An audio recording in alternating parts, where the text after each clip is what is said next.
Dans cette vidéo, nous allons sillonner des routes de montagne, contempler la beauté de paysage que nous offre l'île de la Réunion et poser nos roues sur l'un des volcans les plus actifs de la planète, le Piton de la Fournaise. Pour ce road trip de feu, quoi de mieux qu'une marque italienne renaissante? Laissez-moi vous présenter notre monture.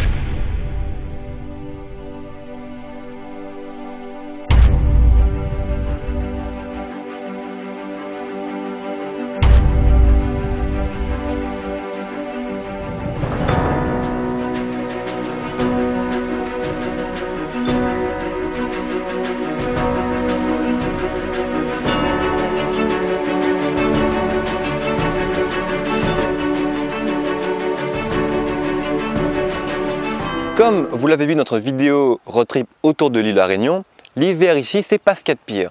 Alors si le froid ne vient pas à nous, c'est nous qui allons à lui, et quoi de mieux pour ça que d'aller à 2000 mètres d'altitude sur le volcan le plus sulfureux de la planète.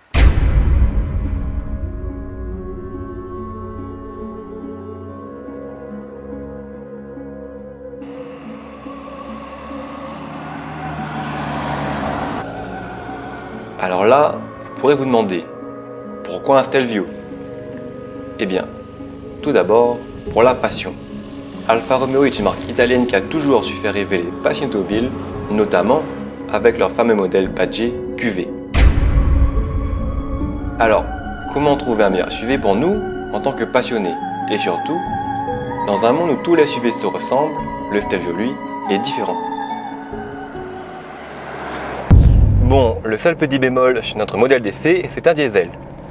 Mais mis à part ça, on est bien installé, on a tout le confort nécessaire, on est clairement sur un positionnement premium, avec notamment les sièges en cuir, les appuis-têtes brodés de la marque Alfa Romeo, le système multimédia, l'excellent système son, le volant avec la touche Start and Stop intégrée directement.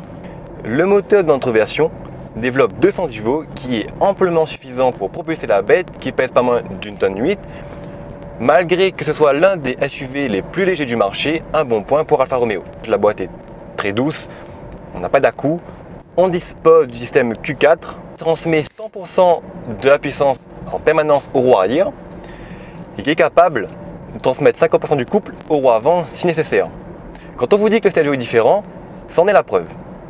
On est sur un SUV qui est destiné majoritairement à la route. Donc on a une direction qui est très précise, un amortissement ferme, une voiture qui prend peu de roulis, une voiture finalement qui gère bien son poids, sa masse.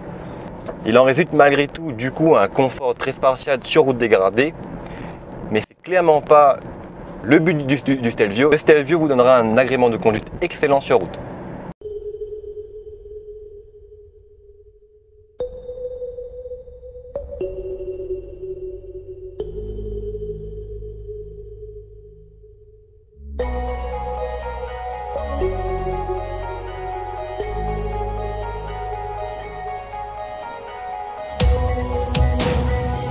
C'est ici que le choix de ce Stelvio prend tout son sens dans ce road trip. Sur ces routes dégradées, il nous permet de passer en toute sérénité, sans devoir rouler à 2 km/h. Je ne sais pas si vous vous en rappelez, mais au début de la chaîne, on avait fait une vidéo, on venait au volcan en Twingo RS, et croyez-moi que cette route nous avait donné du fil à retordre, mais pas cette fois-ci.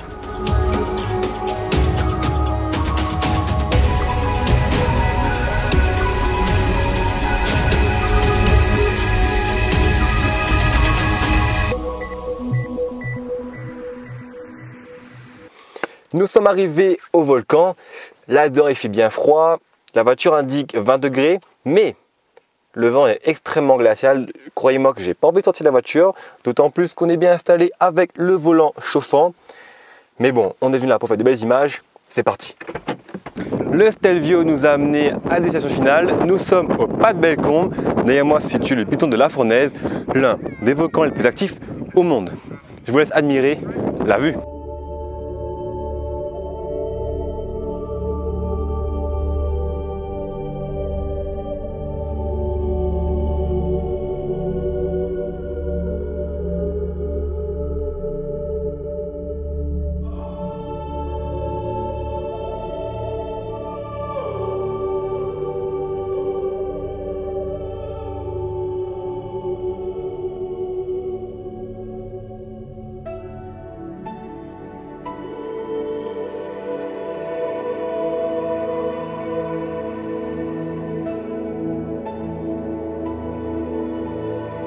Notre road trip touche à sa fin. Pour résumer, le Stelvio était un SUV au caractère dynamique, même avec ce moteur diesel. Malgré ses énormes roues de 20 pouces, le confort de la voiture est plus que correct, le poids de la caisse est plutôt bien maintenu et l'amortissement fait bien son travail. Alfa Romeo est dans une période charnière de son histoire où, après une mort quasi certaine, elle renaît de ses cendres tel un phénix. Il leur fallait développer des modèles enfin de qualité et nous y sommes. Alfa Romeo arrive à insuffler une âme, une aura de passion automobile à l'ensemble de sa gamme et à apporter un vent de fraîcheur dans un marché trop saturé. Merci Alfa Romeo.